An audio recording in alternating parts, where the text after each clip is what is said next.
Today we're going to talk about the Title IX. To start, can you explain what the Title IX is and its history?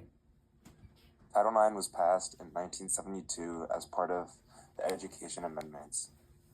It was created to prevent sex discrimination in any school or college that receives federal funding.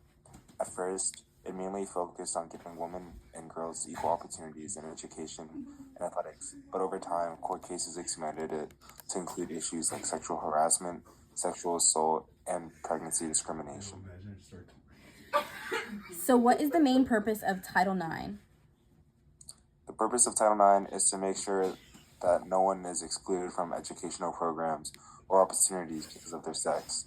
That includes things like equal access to sports, protection from discrimination, and making sure schools respond properly to harassment or violence.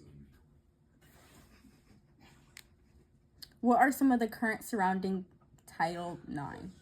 current issues surrounding Title IX? Right now, there are a lot of debates about how schools should handle sexual misconduct cases, especially when it comes to fairness for both the person reporting and the accused. There are also issues with inconsistent enforcement between schools and disagreements over whether Title IX should include protections for transgender students and gender identity. Do you think Title IX is achieving its purpose? It is partially successful. It definitely increased opportunities for women in sports and education, created systems to report discrimination.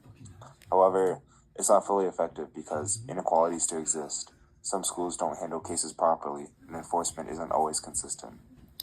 All right, and if you could change Title IX, what would you change?